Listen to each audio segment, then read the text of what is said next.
91, the soul of VA. I'm Alana Mercedes, and I'm super excited because, as I said before, today we're going to have a very special guest. He's actually in the building right now, nonetheless. But when it comes to creatives in the 757, an important piece of acknowledging their talent is knowing who they are. You know, this 757 podcaster is doing the Lord's work when it comes to bringing to surface some of the talent that Virginia has to offer. So what better way to start Club Creative Hour, of course, than to bring on the creator of what I dare to call an epicenter for Virginia creatives. So, ladies and gentlemen, please join me in welcoming Selmir of the OFFWRLD podcast. Wow, thank you so much for having me. The Lord's work is crazy. The Lord's That's work very is extreme. High compliment. Glad to be here. I'm glad that you're doing? here. Honestly, when's the last time I saw you? I don't even know. I saw you on New Year's at Assembly. With the I recorded you with my glasses. I'm on. also recording right now. Okay, cool. So the meta glasses, y'all gotta get you a pair. I kind of want a pair now because I feel like I love the POV of just living life daily, especially at a party. That was really cool to see it.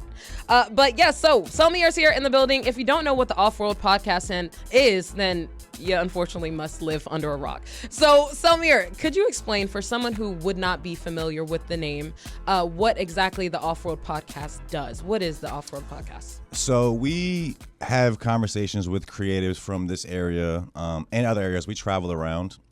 It's basically just a place where I can just talk to people that I'm genuinely interested in. Mm-hmm. That's what a great podcast is to me. Yeah, just genuine conversations, people I really want to talk to and build and learn from. Yeah. Did it start off as that? Like just, kind of just like a fun It started off with crew episodes. So I had a friend group with me in the beginning. Mm-hmm. And, people have lives outside of it. People kind of stopped showing up, and I was just kind of the last man standing and just kept going by myself. So it started off as a group effort? Yes. If you go back to the early episodes, we actually just filmed episode 253 last night with RXK Nephew. I'm running on like 4 hours of sleep. I was up all night editing. I have another episode with Social Supply tonight. But the early episodes were like maybe the first like 10 or 20 were like crew episodes where we were just kind of just BSing, talking about random stuff. Okay. And was this, I can't remember, I think so, but the OFFWRLD podcast, is that a pandemic baby? It is. It started in 2020. I had a stimulus check. I had the unemployment. Kind of invested all that money into the studio, building the studio in my backyard, getting all the equipment. Probably put in like $20,000 just to like get it started. Are you serious? With the equipment and like building materials and all that. Wow. Yeah. And you did build that shed from scratch. A studio. I call it a studio. studio. I'm just saying it is a studio, but just but the fact that I just mean like the structure, like it's a building. So that's like my day job. I'm an electrician, so I do have some experience with working with my hands and stuff. So I did save a lot of money by building it by myself. But yeah. Wow. But I've been inside of the studio. Obviously, a lot of us have, but it's really, really cool. I love the way you could tell you really put some work into that. And creatively, it just, I don't know, it speaks to me. I love how many different parts of, I think, your mind are kind of like broadcast on the walls almost, you know what I mean? Like by the art and everything that you have up there. I think you did a great job putting it together. Thank you. It's cool for what we're doing right now. I do have a bunch of other ideas that I feel like I need a bigger space for. So God willing, in the future, we'll have I want to have like a warehouse, like a big space. So, yeah. Like a Tyler Perry Studios kind of thing, do different things, shooting in it. My idea is like have you heard of Fantasy Factory by Rob Dyrdek? I haven't. That show back in the day? Oh, yes. Yeah, so I want to do like a Fantasy Factory, but like for creative stuff.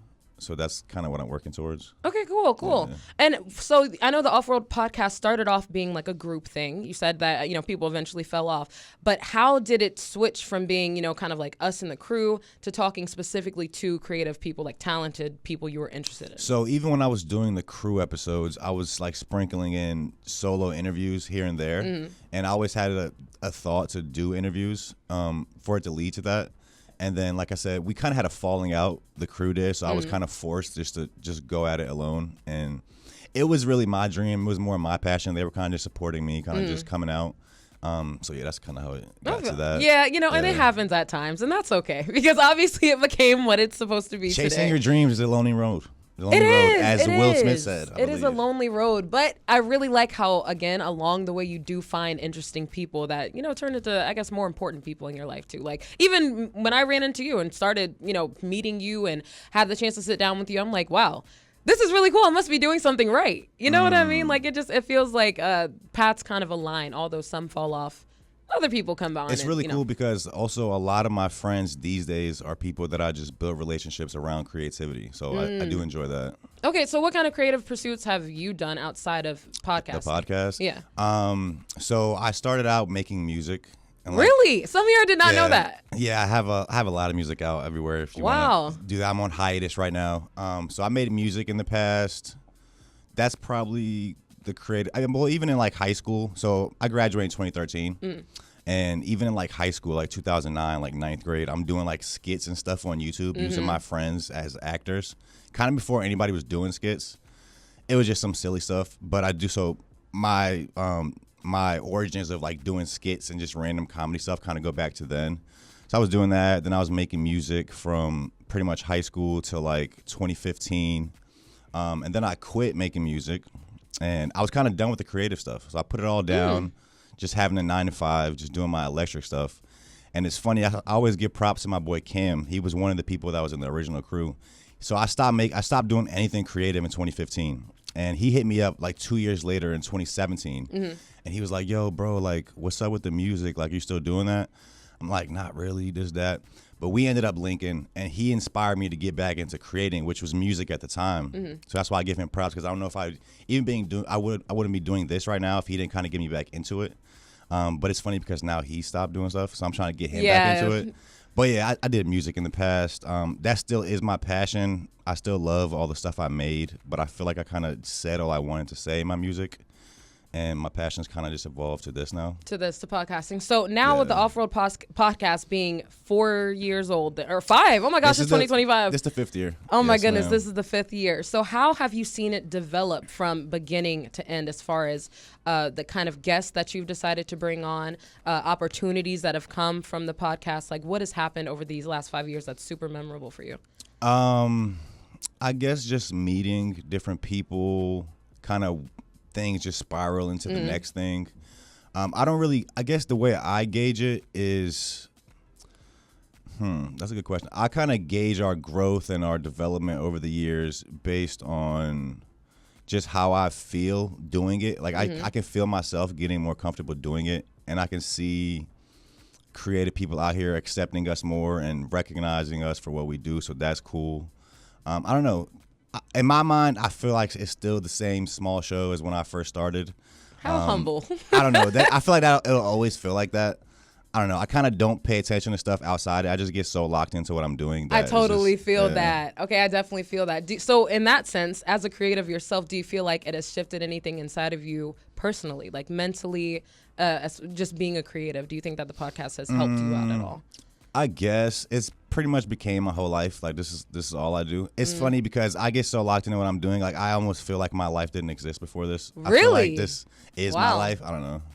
That's really admirable. I love that. Like even when people will send me like a memory of episodes we've done like 2 years ago, I'll be like, bro, this feels like a lifetime ago. Wow. That's excellent. Look, ladies and gentlemen, I'm super excited to have Selmir in the building with us. Stay tuned. We'll be right back on Hot 91, the soul of VA. Hot 91, the soul of VA. I'm Alana Mercedes, and right now I have the pleasure of sitting with 757's Yo Selmir, as his Instagram says, from the Off-World podcast, discussing. Did I say disgusting? I meant discussing. Really just what the pod is all about, because if you haven't heard of it, it is a haven, I feel, for creatives in the 757 to really just get the word out there and just make people aware of who those people are. So, Selmir, I meant to ask you, what role do you think that your background has played in turning into a podcaster? Before we get into that, I didn't want to come up here and embarrass you and really go right into this, but what's up with all the poop on the NSU campus? What? I just walked by like a couple pounds of poop. Okay, look, we have Canadian geese all over NSU. Yes, we are home to a lot of Canadian geese, all right, and it's the wintertime. Maybe they're having sporadic episodes. I don't know, but nonetheless, it'll be swept up before y'all get back on campus. On top of that. Don't worry about that. They'll sweep it up before we get back on campus for class. All right, no worries. I'm just kidding. I'm not kidding. The poop is out there. No, I see it. I definitely know. For sure. The role that's like stuff I've done in my past.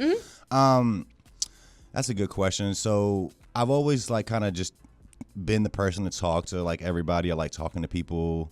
I have a bit of like sales training. When I was in high school, I worked for Vector Marketing, which is like Vector. selling like I think we all high did that. quality kitchen cutlery. Yes. It's actually crazy because the leader of the office that I worked at, our office got shut down because she was doing spice, so they shut the whole office down. Some drug. Oh, okay. But yeah, I was like 17 I think I was the only 17-year-old in the country doing that. My parents had to sign a waiver, but I was at the top of my class. So I was doing that. Like I said, just kind of always just being cool with a bunch of people, talking to everybody. I got my real estate license, so I had a bit of experience talking to people doing that. And like I said, just my passion for creativity and like me making music at one point in my life, I feel like that allows me to connect with artists just based around that. And I kind of understand their experience making music. Yeah. In that case, then, what role would you say that community has in what you do? Community. Yes, as far as podcasting. I guess that's really, excuse me, everything. I mean, without a community, I wouldn't have anybody to talk to. I wouldn't have other things to strive towards other than my own success. I feel like when you attach your success and your goals to stuff that's bigger than you, like for me, I do want to play a role in making the 757 like a hot spot for creativity. For sure. So when you attach your goals to stuff that's bigger than you, it kind of gives you more energy and it motivates you to keep going. You're absolutely doing that. And I really feel that. I don't know if you, because I know to you it's still the same old Off-World podcast that it was 5 years ago, but no, this is actually, at least from my point of view, something that I think is creating space for a lot of creatives to be seen. And I think that's super important now. We talked about this on the Creatives for Charity panel, which Cam was up here. Cam Bertrand came up here to talk about. But yes, that podcast was indeed hosted by Selmir, which is up now. It's everywhere. posted. Yes, Spotify, everywhere. YouTube, all that. Yeah, so that you're able to stream that as well. But yes, it's really important when it comes to having a place where creatives can kind of be exposed to the rest of the world. And it was interesting. I was watching an interview by Pharrell.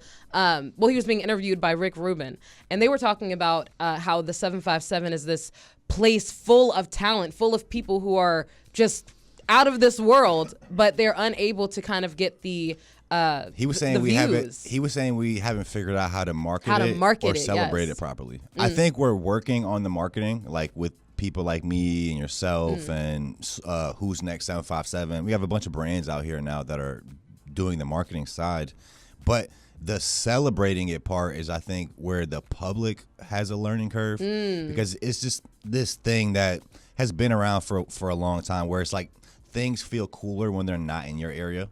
Like, oh, there's this thing in New York. It's so cool. But it's like if the same exact thing was in Virginia, like you wouldn't feel like it was that cool. Is it because, but like you said, because we're from here? Yes. Like, do you think people, and I'm sure you've interacted with people from other places because I've seen the pod in LA before.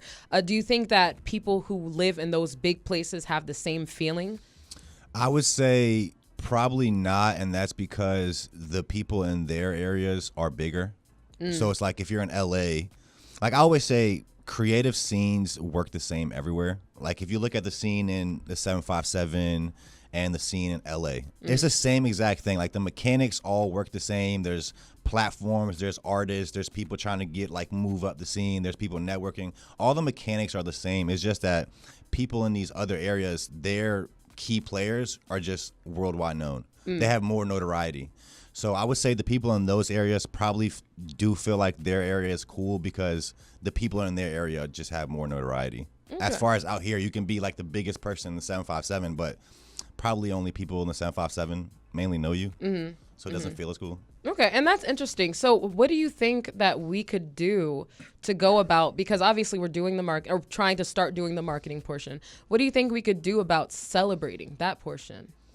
I think we just need to have pride in our stuff. And that goes even past Virginia. That's like a nationwide thing. We need to have pride in America. Like over these past few years, we've all been just super critical about what's been happening in our country.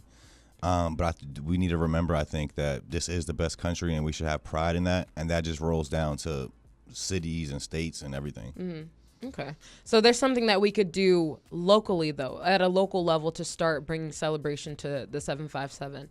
And in my opinion, that would be, yes, of course, acknowledging that we do have this talent. We do have this, this scene, I guess that we would call it, the same way that other places do. But I think we need to make it feel like more special in a sense to How do we do ourselves. that? And that's what I'm trying to figure out, because if I were to go somewhere like New York, I would be super excited to be in New York. Do you know what I mean? I've never met someone who was like, I'm so happy to be in Virginia. Like, I don't know. It's just, I think it's the way that we as people shape the place that we live. Like the way that we make it seem. Because for a long time, I've expressed this to you before, I've thought that Virginia was kind of like just a place where military people live, they get married, they have kids, and they settle down. I've never looked at it as a place where, wait, there's things really happening here. But maybe it's like my oversight. Maybe I'm just not looking in the right places. I think it just takes a shift of perspective. I think we've just been brainwashed to think that these other places are way cooler. I mean, yeah, New York is cool that. Till the winter hits, till you get poked up on the subway, till you get bombarded by like 100 homeless people just to walk to the grocery store. Yeah, LA is cool until it burns down. Like the wildfires that are happening right now. I was on the phone with Drew last night. He's in LA, and I think it's the worst wildfire that's like ever happened. Ever? And I did see the footage. So. It was like, crazy. I think it was like tens of thousands of people being evacuated. And so, yeah, out here, we have a lot of cool stuff. Like, we have the creative scene. We have pretty chill weather. We don't have any extreme, like, earthquakes or, like, extreme weather. We have a beach. We're pretty close to all these other areas if we want to go to them. Yeah, I think we are slept on by others, but also ourselves. And that's something we're definitely gonna have to go about changing, like you said, with perspective. Y'all stay tuned. Selmir still in the building on Hot 91, the soul of VA. Hot 91, the soul of VA. I'm Alana Mercedes here with Selmir of the Off-World Podcast, just chatting a bit about, of course, his creative pursuits as well as the Off-World Podcast itself. Now, first off, if you are one who is super interested or just even curious about the talent that we have in this area, and it's more than, okay, I want to say yes, it's talent, but it's more than that. You interview more than just like artists. There's so many different kinds we of talk people. to artists, business owners, creatives. We talk to fashion designers. I went to New York at the end of last year. We did a pod with my boy Yasha Grubin and this lady Maral. She was the former vice president of Yeezy, so that was fire. Maybe talk to videographers, just business owners. I mean, I'm interested in just talking to interesting people. I want to do podcasts with everybody from strippers to doctors. Who would you say is like your dream podcast guest that you haven't yet interviewed? I really want to do a podcast with Pharrell this year. That'd be a dream come true. I think that'd be a good one. That would be super dope. That is a very wise man. I will say that. I would be interested in watching that. Now, on top of that, where are people able to stream the pod? Everywhere. So we're most active as far as social media on Instagram. So you can find us up there. Our full episodes drop on YouTube, and the audio form is on all platforms like Spotify, Apple Podcasts, all that. Okay, excellent. And my final question for you. What would you say is your purpose for the podcast? Where do you hope to see it going in the future? I hope to see... So first of all, the Off-World Podcast is just a podcast under the brand Off-World. So Off-World will be rolling out a bunch of other stuff outside of the podcast. It's going to be like a media conglomerate. I just kind of started it in reverse. I started it as a podcast. But my hope for Off-World is to be a launch pad to make my dreams come true and also other people's dreams come true. I love that. Emphasis on that, because I do think that, like you said, it's always bigger than ourselves. And when it becomes bigger than ourselves, I think we really start to understand the scope of what's going on. But on top of that, you are, and we talked about this in the Creatives for Charity panel, going to be that podcast where we can look back once people have really, like, quote unquote made it, whatever that looks like for them, and be like, wow, well, you were one of the first people to interview them. And I think that is so cool that you've been able to catch a lot of people early on in their careers, you know, because we don't know where it's going to go. And that's just super exciting. I love finding videos like that on YouTube, like super old interviews. I'm like, dang, they were with them before they even knew they were going to be something, you know? So that's really cool. I think it's really cool to capture these moments. And like a lot of times the people I interview, it's their first time doing an interview or doing a podcast. So you kind of put them in a different light. And Queen Latifah had said something in an interview one time, and she was like, she did something. She recorded, like, I think for some TV show or some movie, like she recorded a part that never came out. But she got to see herself on the screen, and just seeing herself on the screen, it gave her a new perspective on herself. It kind of just like opened that part of her mind, like just seeing herself on there. and it just kind of shifted her perspective on life and like what she could do and like what she could see herself doing. So I think that's part of it too. That is really cool, and you've no doubt been able to do that for a lot of people. Even after my interview, I was like, wow. This is really cool, and I probably watched that like 100 times. We had a cool one. Yes, absolutely. So, and you just recently dropped a pod. What was it, yesterday? We just dropped episode 252 with, who did we just drop a podcast with? Breeze Barker. Very fire episode. He talked about we talked about a lot of stuff. He was on Timbaland's Christmas album. I don't even know. Wow. I didn't hear about this till I didn't know he had a Christmas album. He dropped like a Christmas album in like 2015, 16. Breeze Barker was on it. Young Crazy. That's some people from our area, but then also like Thug was on it, Rich Homie Quan. It was like a pretty big album. We talked about that and a bunch of other stuff. I have an episode with the guys from Social Supply tonight, so that'll be out later this week. We just did episode part 2 with RXK Nephew last night. That'll be out later this week. You are on the move. 2 episodes a week dropping till May. We're booked out right now. So expect a lot of stuff from us this year. Yes, very excited. You can follow them at the Off-World Podcast on Instagram, as well as I'm going to plug your Insta at Selmir. If you would like to keep up with the pod and all of Selmir's pursuits, thank you so much for joining me today. I absolutely loved having you as the first guest. Like, I feel like this is too perfect. Come on. Excited to see where you take this. I'm glad to see you starting out your own show. I know we talked about this on our pod. Yeah. And I was like, I got to just do it. That's sometimes a lot of people get stuck in the ideation phase. I'm people. But actually just getting started, just doing something it's what is going to make the biggest difference. So I'm super excited. I feel like you were the perfect first guest. So thank you so much for coming on, Selmir. Y'all, again, at the Off-World Pod on Instagram, as well as at Selmir. And it's on all platforms. So if you would like to tune in to the 757 Creative Scene, make sure you are linked up with that. And with that being said, this has been Club Creative. I'm super excited about the first episode. Make sure you stay tuned. I have your mental health moment with Mercedes coming up next on Hot 91, the soul of VA.